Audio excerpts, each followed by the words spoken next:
নমস্কার বন্ধুরা, welcome back to my channel cooking baking lovers. আজকে আমি তোমাদের কাছে শেয়ার করব দুটো চকলেট কেকের ডেকোরেশন। ফার্স্ট হবে বার্থডের জন্য, সেকেন্ড হবে টিচার্স ডের জন্য। তো তার জন্য ফার্স্ট আমি এখানে রেডি করছি চকলেট গার্নিশিং। এখানে আমি দুটো ওএসপি শিট নিয়েছি, তার মধ্যে 2M ব্র্যান্ডের ডার্ক চকলেট মেল্ট করে একটা পাইপিং ব্যাগের সাহায্যে জিগজ্যাগ করে আমি পুরো পাইপিং ব্যাগটার উপরে ছড়িয়ে দিয়েছি। সেটাকে একটু সামান্য সেট হয়ে গেলে তার উপরে হোয়াইট কম্পাউন্ড মেল্ট করে দিয়েছি। আর ফার্স্ট যে হোয়াইট কম্পাউন্ডটা তোমরা এখানে দেখছো একটু ইয়েলি শেডের উপরে, এখানে আমি সামান্য ইয়েলো কালার অ্যাড করে ইয়েলি শেডের মধ্যে রেডি করেছি। সেকেন্ড যে ওএসপি সিটের উপরে হোয়াইট চকলেট দিচ্ছি, এটা normal white chocolate melt chocolate garnishing বানানোর সময় বন্ধুরা তোমরা যে হোয়াইট চকলেটটা ব্যবহার করবে সেটা যেন একদম মেল্ট করেই সাথে সাথে ব্যবহার করবে না, সেটাকে একটু সামান্য রুম টেম্পারেচারে আসতে দেবে, তারপরে ব্যবহার করবে। এর মধ্যে কথা বলতে বলতে আমার চকলেটটা একটু সেট হয়ে গেছিলো। তো চকলেটটা আঙুল দিয়ে তোমরা দেখবে হাতের গায়ে যদি না লেগে যায়, এই অবস্থায় তোমরা যে শেপে কাটতে চাও সেই শেপে কাটার জন্য কেটে নেবে। আর এখানে তোমরা কোনো ছুরি ব্যবহার করবে না, ব্যালেট নাইফটার সাহায্যেই কাটবে, তাহলে ব্যালেট নাইফের মুখটা একটু মোটা থাকে। তার জন্য তোমরা চকলেট গার্নিশিংটা যখন ফ্রিজে সেট করবে একটার সাথে আরেকটা কিন্তু লেগে যাবে না।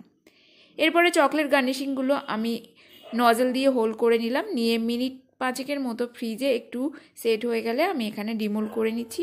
এখানে আমার একটাই সেট হয়েছে, আর বাকি আরেকটা ডিমোল্ড করতে গিয়ে দেখলাম ওটা সেট কম হতে বাকি আছে, তো সেটাকে আমি আবার সেট হওয়ার জন্য রেখে দেবো।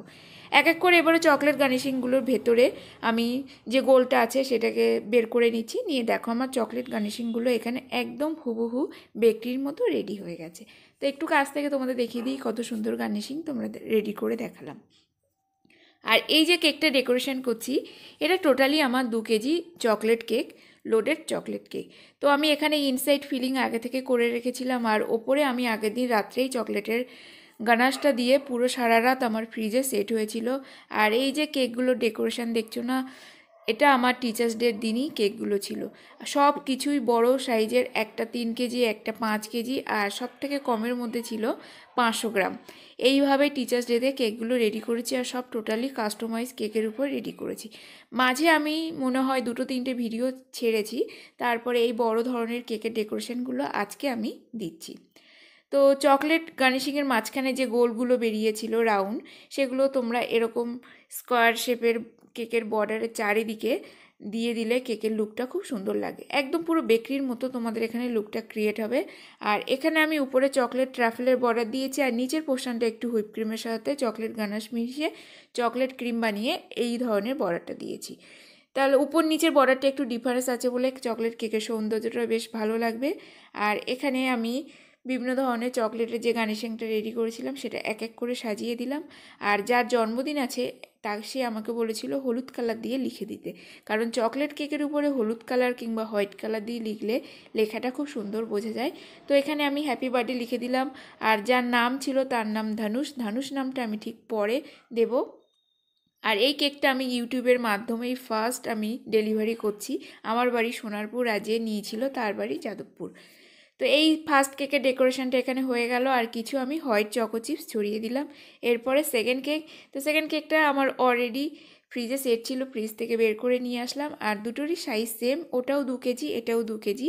আর এই কেকটা যাচ্ছে চকলেটের উপরেই, ইনসাইড চকলেট, আর উপরে আমি নর্মাল যে হুইপ ক্রিম হয় ভ্যানিলা ফ্লেভারে সেটা দিয়ে কভার করেছি।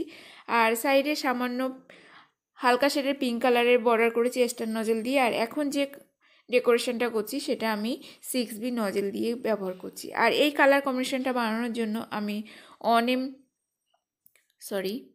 এই কালার কম্বিনেশনটা বানানোর জন্য আমি এখানে ব্যবহার করেছি ম্যাজিকের যে সুপার জেল কালার আছে, রেড আর সামান্য পিঙ্ক, দুটো মিক্সড করে এই ধরনের একটা ডিপ পিঙ্ক শেডের কালারটা রেডি হয়েছে।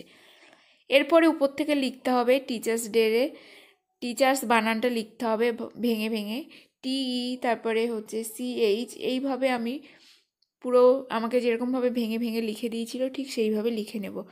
আর আমি গেস করলাম যে এই কেকটা আমার মনে হয় কোনো একটা কেমিস্ট্রি টিচার, তার সেখানে কোচিংয়ের স্টুডেন্টরাই সেলিব্রেশন করছে টিচার্স ডে, তার জন্য আমার কাছে এই অর্ডারটা এসেছিলো। আমি লাস্টে ছবিও লাগিয়ে দেবো, সেখানে স্যার আর স্যারের ওয়াইফ দুজন মিলেই কেকটা কাটছে। তো এটা একটা খুশির ব্যাপার। আর সবথেকে মজার ব্যাপার এখানে যে টিচার্স ডে সম্বন্ধে যে বানানটা নিয়ে একটা কেমিস্ট্রির যে আমরা সব কিছু লিখতে পারি, সেটা এই নতুন ধরনের মানে এদের চিন্তাভাবনা যদি না আমি এই কেকের কাজগুলো করতাম তাহলে বোঝাই যেত না একটা টিচার্সের বানান দিয়ে একটা কেমিস্ট্রির ফর্মুলা লেখা যেতে পারে। টিচার্স ডে লেখাটা হয়ে গেলে উপর থেকে দিয়ে দেবো সামান্য গোল্ডেন বল। এখানে আমি বড় সাইজের গোল্ডেন বল ব্যবহার করেছি, একটু ছোট সাইজের গোল্ডেন বলটা হলেও বেশ বেটার হতো, কিন্তু সেটা আমার কাছে ছিল না, শেষ হয়ে গেছিলো। এরপরে নেক্সট টাইম যখন আমি কেকের ম্যাটেরিয়ালটা আনতে যাব না, তখন আমি একটু বেশি পরিমাণে গোল্ডেন বলটা নিয়ে আসব। তো দুটো cake decoration already done, bye bye এখানে বলেও দিলাম। আজকের দুটো কেক ডেকোরেশন কেমন লাগলো অবশ্যই কমেন্ট করে জানিও। ভালো লেগে থাকলে আমার চ্যানেলটাকে সাবস্ক্রাইব করে দিও, আর লাইক কমেন্ট শেয়ার করতে ভুলো না। ততক্ষণ সবাই ভালো থেকো, সুস্থ থেকো।